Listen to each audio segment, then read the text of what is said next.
What's going on, everybody? Welcome back to another episode of Closing the Deal. I am your host, Sam Enright, and sitting across from me is my co-host, Zach Dixon. Zach, what is going on today, man? Not a whole lot. Not a whole lot. Just another day recording in here. Can't beat it at all. Saturday morning in a spring day. Normally we'd be out trying to play some golf, but the weather ain't cooperating with us today. So we're inside and we're recording and getting this knocked out early on this Saturday morning. 100%. Yeah, we are genuinely in the midst of what they call April showers bring May flowers. I think it's rained for like 5 days straight, but I was walking around outside this morning and the grass is definitely green and the trees are starting to bloom. So that's always a good sign when you start to see, things coming back to life after laying dormant for the winter. Absolutely, absolutely. And the temperatures too. We started to come around a little bit. Have a little bit of a cold spell coming up this upcoming week, but had some days in the 70s, so we've gotten a little bit of taste of spring/summer here in Ohio. So super excited about what's to come. Yeah, no doubt. I mean, we were outside last week playing golf on Saturday and it was like 70 degrees and we were in shorts and t-shirts and I cannot remember the last time I got to play golf in March in shorts and t-shirts. And actually like working up a sweat of all Yeah, things. Like we've obviously gotten to play golf and get out, but usually you got the pullover on or maybe some pants, a little bit chillier weather, but yeah, felt like full on summer. Which was pretty awesome. So even got a little sunburnt, which I is was not gonna hard say. when you're fair skinned, but always welcome to come kind of get some sun back on the skin for sure. I woke up feeling it the next day. Like my whole face was red, my arms are red. I'm like, I just feel, that feeling of when you feel sunburnt, you just feel a little bit like tired, like a little bit Uh-huh. like dehydrated type, but felt Yeah. good. Honestly, that's a good feeling the first time in the springtime to let your skin get some sunlight and enjoy that outdoors a little bit for sure. I couldn't agree more. And we need it, can't go around being pale all year. So always good to start off the year with some sun pretty early if you It would can. it would be nice to be able to continue that through winter time, just giving it up as October rolls around. Like last summer when we went our honeymoon and went down to Turks, I had the best tan I've ever had my entire life, and it's just gone now. Like, got to redo it Yeah. again. Got to redo it again Yeah. this summer. It sucks. Definitely sucks, but I feel like over the years at least you build a little bit of a base better so it doesn't take like quite as long. As you start to get more sun, it does, kind of feel like you start to get tan. I mean, we're obviously golfers, so we have that notorious farmer's tan, the t-shirt lines right here and the short lines, right above the knee. So that's always fun. You got that, that ankle sock line that's just take off the socks, you go to the pool and they're just pale as all get out and the rest of your body. It's always funny, man. Always funny to look at people that you could just tell who the golfers are for sure. Spend their summers outside, with some clothes covering majority of their body. Yeah, the ankle sock line's my worst one by far. Sometimes I get this little hat line too up here, Yeah. which is a good one, but better than the alternative, that's for sure. 100%. 100%. So, what do we got going on for today's episode, Sam? Yeah, today, guys, we're going to be talking about seller concessions and kind of just looking at both sides of it, what that can do for you, the buyer, kind of take a look at, what that means for the seller as well, how to negotiate seller concessions in their contract, and ultimately how seller concessions can help you, the buyer, save money when you're going to buy your home. We do, a lot of loans where people get seller concessions. It is definitely a powerful tool, especially for first-time home buyers who are a little bit concerned about, total all-in expenses when it goes into buying a home. This can be a way to help, bring that down and make the home buying process a little bit more affordable for you. So definitely an awesome tool, and yeah, just kind of gonna break down, things to watch out for and how to properly structure your deals and stuff to get seller concessions. Definitely, and it's an awesome tool for sure, and it's something I think that is starting to come back a little bit more too. It's starting to become a little bit more prevalent in our market over the last probably year or so. In 2020, if you were writing a contract with seller concessions in there, you're probably getting laughed at, and so being able to have that market switch a little bit and have those, a little bit more negotiation power for buyers. That's just obviously it's A positive all in all for buyers. Maybe not for sellers. Obviously, the market's shifting from sellers market to a buyer's market a little bit more. But obviously, that's just a positive for the buyers that they're able to start writing those things in the contracts and not getting laughed at and starting to get accepted and obviously just a positive all in all. Yeah, yeah, absolutely. Um, so, guys, I mean, for those who don't know, so seller concessions are essentially when a seller covers certain costs or fees associated with purchasing the home for a buyer.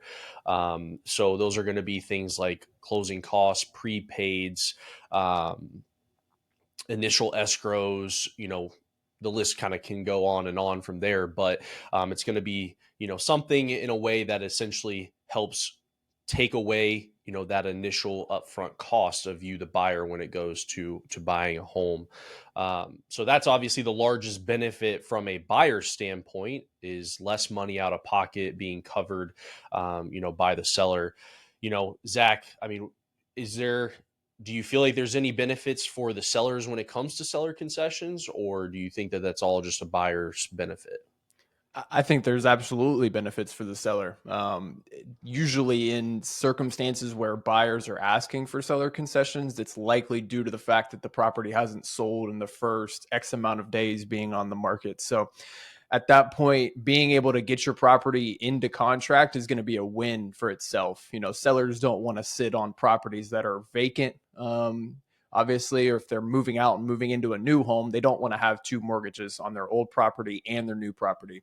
So being able to get that property out of their hair, out of their mind, out of sight is a benefit in itself. And sometimes being able to get it into contract means giving up a little bit to the buyer as a seller. So I think the biggest benefit as a whole for sellers is just to be able to find a buyer and get into contract, because again that's a win for them. They don't want to be sitting on two mortgages, two properties, et cetera, et cetera. Yeah, yeah, absolutely. I mean, definitely something that just like you said, can help kind of move that property a little bit quicker. I mean, I think, most people when you put a property on the market, most people, are not wanting to sit on that for huge amounts of time, you know what I mean? So most people are looking to move pretty quickly. Now you do have some sellers that, are dead set on getting what they believe, they should out of the property.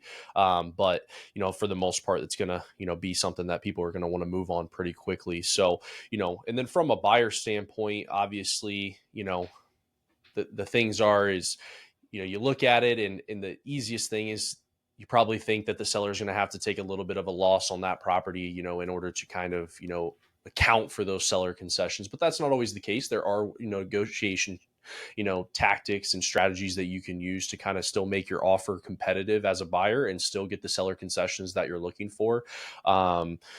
Things such as like offering higher for the, for a purchase price to built in for those so that the seller still ends up with their net, you know, purchase price that they're looking for or seller's price that they're looking for, while you still get the benefit of getting those seller concessions. So yeah, I mean, obviously we already did kind of cover it a little bit, but just different types of seller concessions and what those cover. So, you can cover things such as rate buy downs with those. So if you wanted to, purchase 2 points on your $100,000 house, $2,000, if you were to get $2,000 in seller concessions, you could cover that rate buy down if you were to choose, if that's what you're looking to do is buy your rate down to be lower. Obviously all your closing costs, so things just such as your title company fees, your lender fees, those things can be covered in there if you don't want to come out of pocket with those. And same thing for escrows and prepaids. So I know we've talked about this on previous episodes, how, we at our company kind of just include all closing costs together in one, just big thing.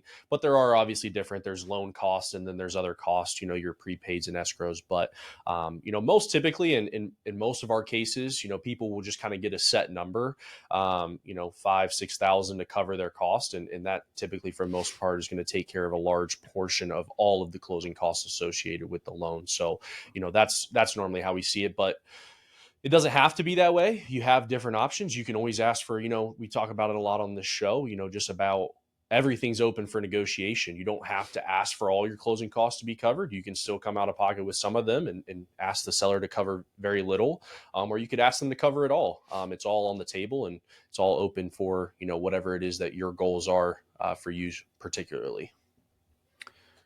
Absolutely. And, just going backwards, obviously, like you mentioned, there are strategies to make up for something that you're asking for in return. Um, Obviously, everything, like you mentioned, is a negotiation. And so if you feel like, having a little bit more or a little bit less to come out of pocket for closing costs, but you're able to take on a little bit more on your monthly mortgage payment, those are the trade offs that you can make in these real estate purchase contracts. And so, and just in addition to some of the other things that you can use these concessions for is another negotiable aspect of the purchase contract is going to be your request to remedy after inspections. So if something comes back on those inspections and you don't necessarily feel comfortable with the seller fixing those items, or if you want to take care of them for yourself, you can actually ask for seller concessions based on something that pops up on the inspections as well. And so there's just a magnitude of a lot of different things that these seller concessions can go towards, and everything. It's a very open ended book. All in all, there's no set rules. There's no set. Well, I shouldn't say that. There are a little bit of rules, um, but all in all, there's not really a guideline and outline for this type of stuff. So it's really just based on your own specific situation, the seller's specific situation, and how you both can win in this scenario. Obviously, you both want to walk out feeling like you won, and so when that happens, that's a win for everybody. Absolutely. Yeah.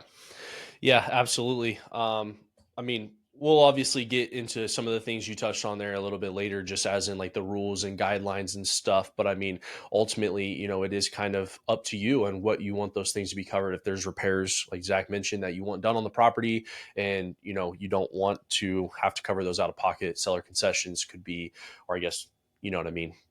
Don't want to pay for them ultimately, the seller can recuperate your money there, seller concessions for that, and so on and so forth for the cost of the loans. So yeah, most typically when we'll see a lot of our clients ask for seller concessions, and again, it's just a case by case basis. I always like to start off the conversation with our clients and just what their overall goals are. Everybody's a little bit different. We have clients who come to us and have very little down payment money saved and want to try to buy a house. We have people that have lots of down payment money saved, and then we have also people kind of in the middle who have just enough for their down payment, but maybe not enough to cover all of their costs. And so we really just have those conversations with them and say, hey, what is it that you're looking to do? How much money do you have? Based on your purchase price, here's what your down payment's going to be. Here's what the closing costs are likely going to look like. Is this something you feel that you can cover from your own funds, or is it going to be something that you feel it needs to be negotiated inside of the contract? And so really that's where we'll kind of start the conversation.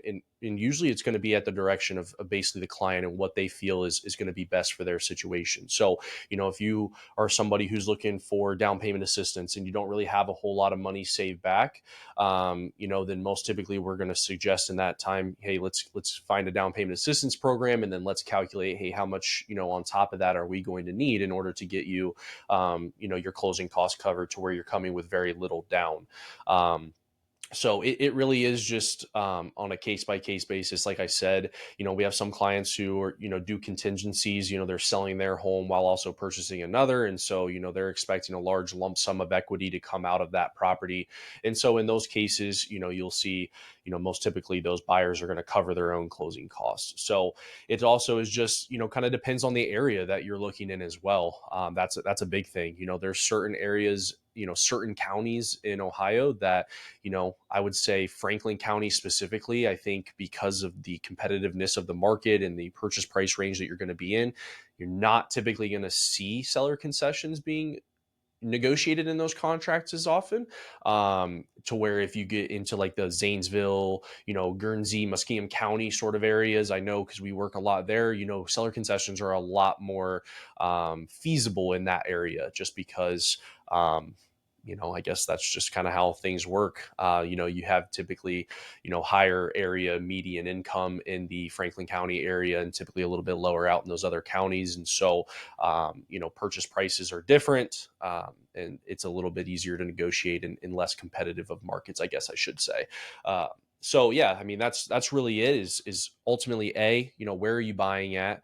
What is the location? Is it feasible for you to negotiate seller concessions? And then obviously, secondly, it's just going to be, you the person where do your funds look like? Do you have money set back for the closing costs? Because, ultimately when it does come to, and we can obviously get to this from the agent standpoint, but when it does come to submitting offers, obviously one where you're not asking the seller to contribute to your overall cost is going to be a more competitive offer than somebody who is asking for the seller to contribute, because you're asking the seller ultimately to take proceeds from the sale of their house to go towards you. And so, again, there are negotiation tactics, but ultimately, if somebody goes in and offers the same purchase price without seller concessions, and you go in and offer the same purchase price with seller concessions, it's more likely the seller, in most cases, is going to take the one without seller concessions. So definitely something to just be mindful of when it comes to that.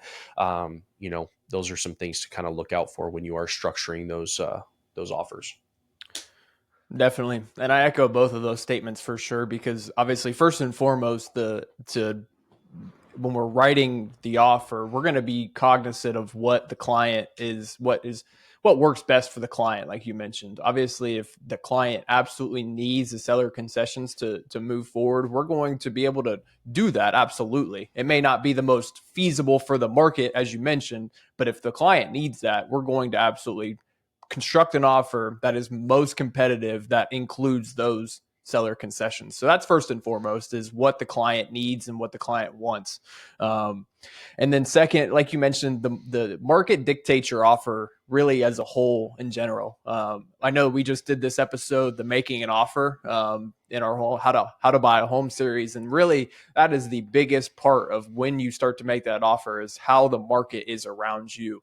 And so you obviously just got to make sure that you are checking to see if you're in a buyer's market, see if you're in a seller's market, see what other things are doing around you before you go make that offer to purchase on a home. And so those are definitely two things that I would absolutely echo the sentiment on.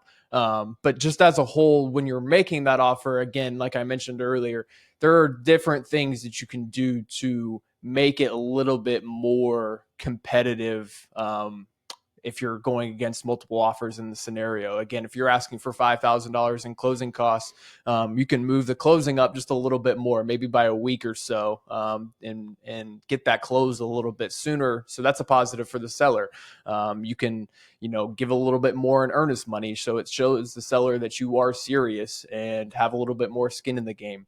Again, these are just a couple examples of things that you can write up in your offer that are beneficial to the seller, that make up for the benefits that you are getting as the buyer for your or your concessions. And so, all in all, again, I've said it probably 100 times so far in our podcast and content as a whole, but everything is negotiable. I just want to again say it again for the 101st time: everything is negotiable. Again, Yeah. everything is negotiable. No, and I mean, ultimately, that's one of the beauties of this business, is it not? I mean, you get to kind of call the shots, like you said, and what you want is obviously there's things you have to take into account when you call those shots. Ultimately, if you're somebody who wants to dictate a lot of these things and you're not willing to compromise on those, you may just be looking for a house for a lot longer. You may be writing a lot more offers than other people that are willing to kind of settle for other things that you're not. But that's okay. That doesn't mean that you have to settle necessarily. It just means you got to go in with the expectation that things may take a little bit longer for you to get that perfect, kind of scenario that you're looking for. But, that is one of the cool things, is just, again, the ability to control what you offer and, how you want to structure it for your best interest. And ultimately, as the buyer too, if what's the worst they can say? Yeah. It's going to be no, right? The answer is just no. And so at that point, you move on to a new property, or you know what I mean? Or you send another offer. Like, the worst that could possibly happen is no. And so writing up an offer, how you feel comfortable with is the most important thing in my opinion, when you're writing that offer up, because again, there are a lot of moving parts, a lot of different things that you can put in there. So you want to 100% feel comfortable with what you were signing and sending over to the seller for them to sign and send back to you to be in contract, because it is a legal document. Again, want to make sure that everybody is aware that got to follow the legal document. And so just feeling comfortable with what's in there and what you're signing is most important for sure. Yeah. And I mean, You touched on it. What's the worst they could say? I mean, they could counter, they could say no. I think ultimately the biggest thing is, we talked about this in other episodes, is the emotional aspect of buying a home. And, in having those proper expectations, I guess, set forth in the beginning of just understanding like, hey, we can do whatever it is that you want to do, but we need to put this with a little asterisk and say this may take a little bit more time than you're anticipating. Please don't expect to go to the first house, make this offer in the perfect way that you want it, and expect it to get accepted that very first time. You know what I mean? Because ultimately you got to look at, and I saw this awesome post on Instagram. I was going through some other just profile pages, and it just was talking about kind of the expectations, and then also kind of looking at how to construct offers for what a seller's pain point is. And I think you talked on just that previous time talking about moving up the closing for a week. Some sellers, they're less concerned about price, they're more concerned about how quickly can we move it. Some sellers are more concerned about price, and they don't care how fast it gets moved, they want what they want out of it. And so really trying to, I guess, understand from an agent perspective and a buyer perspective, what is the seller's pain point? What is it that they're looking to do with this? Are they somebody who's very price conscious? Are they somebody who's very time conscious? What do they not want to sit on this? Because then you understand where the leverage is at that point based on that person in particular. And no sellers are created equal. So you could go look at one house one week and they want to, the exact price that they're asking for, and you could go look at a different house the next week and they don't care if you come in $10,000 under, they just want it moved as quickly as possible. If you write a 25-day contract, then somebody else is at 30, maybe that extra 5 days bumps them up a little bit. It's just things like that, to kind of get in. And I guess that takes us into our next point of negotiation strategies, of just, what are the negotiation strategies when it comes to this? And I think, just kind of touching on it right there, identifying the pain point of the seller first and foremost, of what is it that they're looking to get, obviously allows you to kind of unlock, okay, here's how we can construct this to not only benefit you, but benefit what they're looking for as well. Absolutely. I couldn't agree more. My number one thing on negotiation strategies is going to be finding seller motivations. And that's exactly what you just said. Find the pain points, find the motivations of why they're selling. So when I have a client that tells me that they're ready to put an offer in, or maybe that they're interested in putting an offer in, the first thing I'm going to do is give the real estate agent a call. And number one, I'm going to ask them if they have any other offers, if they've had any other interest. And generally speaking, this is all on the seller, number one. The seller can dictate what information the real estate agent is allowed to give. So if the seller tells the real estate agent, don't tell anybody else if we get any offers, don't tell anybody else how much the offers are, et cetera, the real estate agent can't tell me much. But generally speaking, that information is good for all parties to have. And so sellers aren't going to be gatekeeping with that information per se. They're going to be allowed to share with other real estate agents. So again, my number one phone call is going to be to the real estate agent to ask about offers, ask about interest. And then my next question is going to be, what is the seller looking for in a specific offer? And so sometimes, like you mentioned, they're going to be looking for a quick closing as soon as we can possibly get out. Doesn't matter what price. Again, some other sellers are going to be looking for a specific number, specific price, and they don't care how long it takes. And so finding those seller motivations, in my opinion, is a need, a must when you're writing in those contracts. Because again, like you mentioned, you can find wins for you and for the seller at the same time, and everybody leaves happy. And those are the best deals, in my opinion, is when everybody leaves happy, everybody gets what they want, and maybe gave up a little bit on the concession side to the other party, but ultimately they got what they wanted out of the transaction. So that's going to be my number one, is finding seller motivations as a whole. Obviously, when we take a look at a property, usually before we even go to see it, we're going to be checking days on market and price reductions. If a property has been on the market for more than 20, 25 days or so, we can make an inference that sellers are pretty motivated, want to get it going on the property, want to get it sold. Nobody wants it to just sit on the market with no activity, no offers, nothing at all, for more than really a month, in my opinion. And so you just got to make sure that you're checking those items before you are writing an offer. Finding seller motivations, checking your days on market, and seeing if it's been price reduced at all. If we have those three items in our toolbox, we're going to be able to construct a pretty good offer, in my opinion. It's going to give us kind of a direction to get started with and how to move forward as a whole to make sure that everybody wins, and everybody leaves the transaction feeling like they won, or happy all in all. Yeah. Yeah, absolutely. I mean, as far as negotiation strategies, I mean, the only thing that I can kind of offer from our side of things is, something that we, have used a lot. And I mean, ultimately, the one caveat to it is going to be the property obviously does need to appraise for the value that's being offered. But, let's just say, for instance, you have somebody, we talked with somebody yesterday, or I did, and, she has a property she's interested in. So at 175, she asked, hey, what about, seller concessions? What can I do for those? And I said, obviously have a conversation with your real estate agent. Zach's talked about this, run the comparable market analysis, kind of look at, where do we feel like the value of this can be at? And if you wanted to make your offer stand out a little bit more, but you still wanted to have those seller concessions, one thing you could do is raise the purchase price offer on that property and include those seller concessions in it. So if you wanted 5,000, you could raise that, the seller's wants 175, you could raise that to 180, ask for the 5,000, and that would still net out the seller the 175 that they're looking for.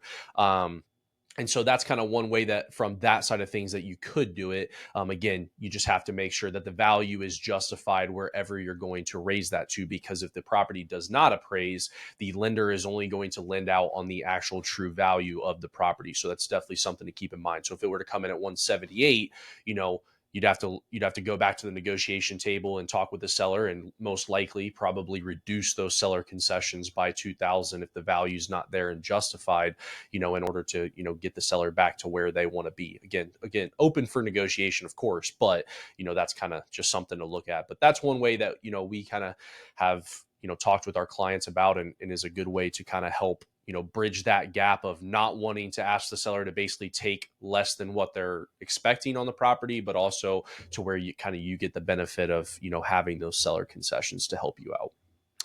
And ultimately, obviously, if the appraised value does come in, really the only thing that you're adding on as a buyer is the increase in your down payment. So if you're only adding on $5,000 to your purchase price, your down payment increase isn't going to be very much more in that aspect. And then ultimately, also on your monthly payment as well, your monthly payment will likely increase as well, probably by like what, Sam, maybe $20-$30 a month or so, if you're adding $5,000 onto your purchase price. So Yeah, a general rule of thumb that we use is, I mean, obviously a little bit different property to property, but to kind of be safe would be every 5,000 is going to affect your payment by about $30 a month. So yeah, very, you know, if you yeah, do that math of how long it would take you to recuperate the 5,000 spent, if you were to save the $30 a month, essentially you take, 5,000 divided by 30. And I believe that number is pretty astronomical. yeah, Like 13 years that it would take you yeah. of making that extra $30 a month payment before you would recuperate that 5,000 spent. So yeah, just take that into account. Yeah. So all in all, it's really not. Again, everything is negotiable, but again, it can be a positive. Ultimately, it's not a hindrance if you do some of these things to make your offer look a little bit more competitive slash seller friendly. All in all, so not going to be a hindrance. So moving on, Sam, what would you say are some of the biggest benefits that we see for buyers out of seller concessions? Yeah, I mean, ultimately, the biggest benefit is kind of self-explanatory, but just obviously less funds up front for closing. So it's a really great tool for people that are looking to buy homes and just maybe don't have that full savings, or they do have the savings, but ultimately, we all know that buying a house, the items in the house now become your responsibility. And so we talk with a lot of people that are just like, hey, we don't want to drain our accounts paying for both down payment and seller concessions and leave ourselves with nothing. And then obviously, if an emergency comes up with the property and you got to replace a hot water tank or some sort of appliances, and then your savings is drained because you put all the money into buying the home itself, that can obviously be a pain point for you as a buyer. And so, the biggest benefit is just that you are able to maybe take some of those costs away, if not all of them, and save that money for other items that you may need. If you have plans on moving into the house and doing some sort of repairs, or changing the way some things look, and you need some extra money for that, we've heard that before. Obviously, everybody is concerned with maybe a rainy day fund as well, just making sure they have some money set back in case of emergencies, because we all know life is unpredictable and emergencies do happen, and having that that safeguard in the back is very important to people. And I can't say that I blame them one bit. So biggest thing for them is ultimately that. And I guess another caveat to that would be first time home buyers, people that don't really know how accessible home ownership truly is. I think it's a big thing for them. We talk to a lot of people that you know either don't have down payments saved or have very little money, and they don't understand the capabilities or what you can truly do to afford homes for a very minimal money. Ultimately, there are down payment assistance programs, there's loan programs that allow you to put zero down and get approved. There are ways to negotiate seller concessions. I mean, we've done loans in the past where truly borrowers have brought $0 to closing. I mean, it is possible, if everything is structured the right way. And again, if you're buying in the correct, in the areas that allow you to basically structure it that way, of course. But, in my opinion, seller concessions, just like how you have, down payment assistance and low down payments, it makes buying homes more accessible for people, because there are ways to negotiate ultimately lower funds for buyers. You don't have to have that 20%. You don't have to have $40,000 saved in a savings account in order to buy a home. Now, your doors may be wider open if you have those situations, but again, it's ultimately not something that is necessary. So in my opinion, not only does it help save money for the buyers, but I think it opens more doors for just possibilities for people that otherwise probably wouldn't think that they can afford a home. Definitely, definitely. And I think just doubling back on you know the opportunity to for repairs and upgrades, just having that rainy day fund, obviously I think as human beings just makes you feel better, Yeah. instead of having to deplete your account to buy a home and then something bad happening within the first 3 to 6 months. As human beings we feel safer and feel more comfortable, with a little bit of cushion there. So I would say I would really hammer home that fact, of not having to bring your own money to the table. You're using somebody else's money to buy your own home. And so that's a positive in itself. Obviously not having to use your own money is a win for sure. Yeah.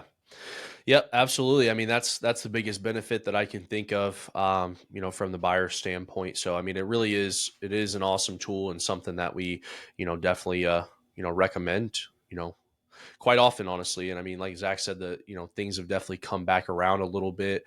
In most areas, you can get some seller concessions. You can put those things in offers. With it trending more back towards kind of a buyer's market and that sort of thing. So. Opportunities are available. That's for sure. Opportunities are available. Yeah, absolutely. So, I mean, the last thing I wanted to talk about, um, with you guys was ultimately just kind of the caps on these. And I know Zach ran into this himself when purchasing his own home. So there are a little bit of rules and guidelines when it comes to seller concessions. So for the government-backed loans, USDA, FHA, they put a cap at 6% of your purchase price. That is the maximum that the seller can contribute to you in closing costs. So when you do get into the higher purchase price ranges with those loans, obviously you're not going to need that full 6%. So the way that it is looked at is seller concessions can only cover costs for the loan ultimately. I mean, I know we talked about repairs and those sort of things, but when it comes, I guess what I'm saying is let's say you have a loan and you have $6,000 in closing costs all in all, but you got $10,000 in seller concessions. You can't take that extra 4 grand and just put it in your pocket at closing, or you can't take that 4 grand and put it towards your down payment. The loan guidelines dictate that you yourself have to bring the down payment or use some sort of down payment assistance program. That down payment money cannot come from the seller. And so if you're buying a $200,000 house, you're not going to need a full 6% in seller concessions because it's just going to be too much money. There's not going to be enough fees for that money to cover. So typically in most areas where we are, doing loans and, purchase contracts, that sort of thing is, for what I've seen for the most part right now is, around 6 grand closing cost all in. That's loan cost, title company fees, prepaids, escrows, the whole nine, usually going to run you about $6,000, give or take a little, obviously, just depending on the areas that you're buying in and those sort of things. So, again, that's going to pretty much be fine for you. Um, Now, conventional, they do change their rule a little bit. So, any down payment less than 10% is going to be a 3% cap. So, obviously, that's pretty big. That's half of what the government loans allow for. So, if you are in a position where you're buying at $100,000, FHA, USDA would let you get 6 grand. Conventional is only going to allow you to get $3,000. So, in that case, you are still likely going to have costs that are going to need to come out of pocket. The higher down payment that you go, the more concessions they'll allow for. So 10 to 25% down. Conventional will allow 6% concessions from the seller. So if you're putting down a larger down payment, you can get a little bit more seller concessions. And then 25% or more, you can get 9% concessions from the seller. Those kind of two are a little bit less likely, to be honest with you. I don't think we've ever done a loan where like somebody's put 25% down on conventional and got 9% seller concessions. So just not something that we see too often. Kind of So negatively correlated there. Not very. yeah. I mean, usually, I mean, if you're putting down that large of a down payment, most of the time you're covering your own closing costs just because you're usually buying something a little bit, in a higher price range, a little bit more competitive. And so, asking for 9% of the seller's, expected proceeds to go towards your closing costs is usually not something that we see too often. So and then VA is up to 4%. Seller concessions do not include payment of buyer's closing costs and cannot exceed 4% of the loan amount. Common seller concessions can go to things like their VA funding fee. So if you're a veteran who's not exempt from a VA funding fee, there's a fee chart for that. It's different if you're a first time user of the VA loan program or if you're a subsequent user, and then interest rate buy down. So there are different costs. VA's structure is a little bit different than the other loans because it is a veteran backed program. So there's certain costs that buyers cannot cover and those sort of things. So is a little bit more nuanced than the other ones are, where it's just kind of a flat rate across the board and it can go towards all the closing costs. So just something to keep in mind there as well.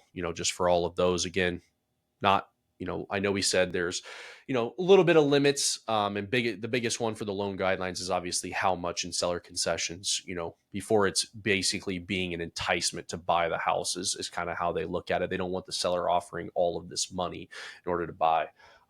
So that's why they kind of put those limits on there.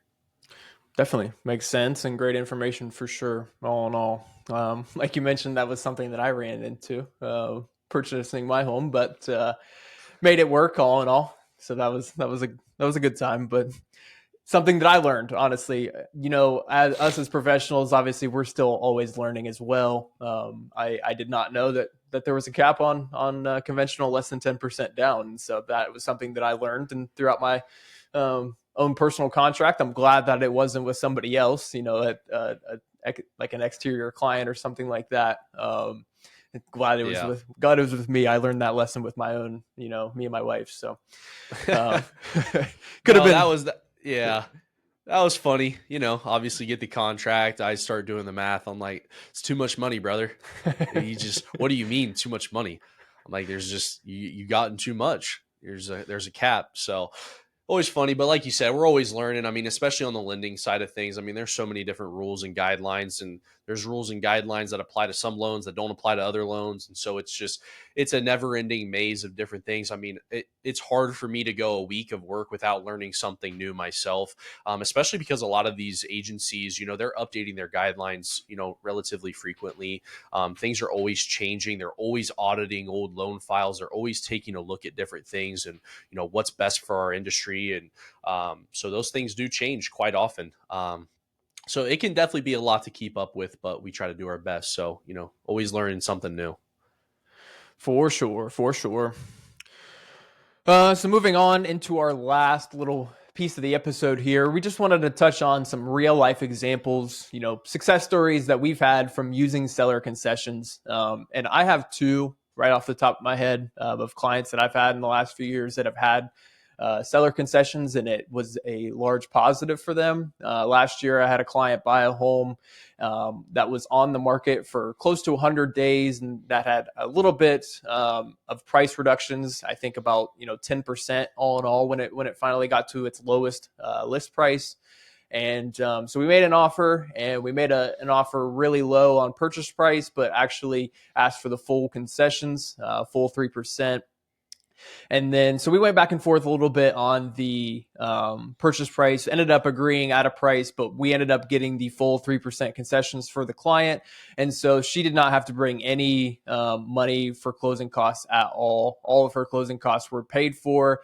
And actually, it was another scenario where we had too much money. And so we had to actually buy the interest rate down right before closing to use all those funds. But was a positive for her, actually. Obviously, being able to put no money into closing costs at all and get a lower interest rate than what the market had offered her, that's a win in itself for sure. And then my second example would be myself here in February. We were able to actually get a check cut to us back at closing for money that we had put into our earnest money deposit.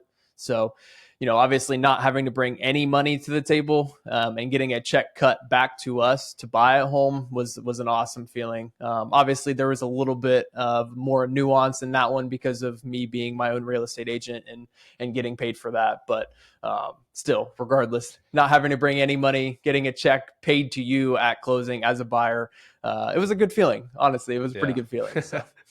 No, yeah, for sure. I mean, we got all kinds of success stories. I mean, the biggest ones that, usually are the craziest to me is when we're able to get people like in for zero down at all, like no money out of pocket. And usually when those will happen is either, if we go OFA or not OFA, sorry, if we go USDA. So if you buy in like a rural area, when my dad and I, we used to do these loans all the time, USDA loans, and basically they would get full seller concessions. And so because there's a zero down payment requirement, your closing costs between 5 to 6 grand. If the seller is going to cover all of that, we've had plenty of times where clients have truly brought $0 to the closing table in order to close on their home.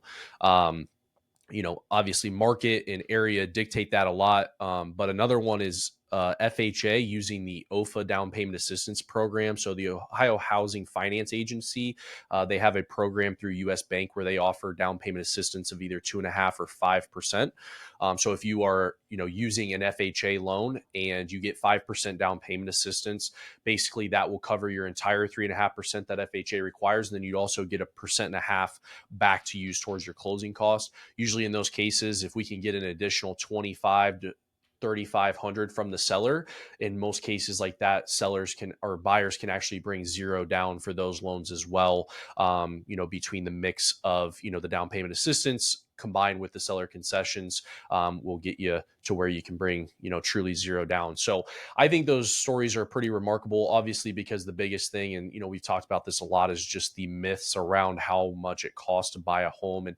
not to say that I think that everybody should go in with the expectation to get homes for free or $0, because there are caveats to those programs. I mean, maybe not so much USDA, but for the down payment assistance, you do have to pay higher interest rates, and there's other stipulations they put on those. But if it's something that works for you, the person, if it's something that makes sense for you, they can really be truly great programs, and also open the door for more people to buy homes, which I think is awesome. So I mean, yeah, got all kinds of success stories on it, but those are kind of the two that two things that usually stick out the most to me, because when you really sit back and think about it and you're like, my goodness, like we're literally showing this person, we're giving this person a final CD of $0 out of pocket at closing to buy this $150,000-$200,000 house.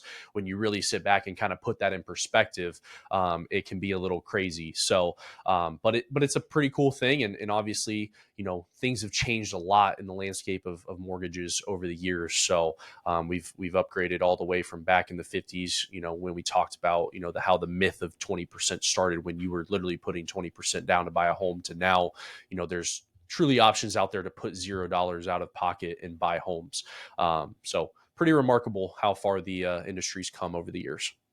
Couldn't agree more. Could not agree more. Awesome information for sure. And yeah, just again, shows everybody that there are options to be a homeowner to achieve the American dream of homeownership. All in all, there's a lot of different options out there. There's no, cookie cutter, one specific type process. It can happen for anybody, just with a little bit of hard work and elbow grease, Yeah.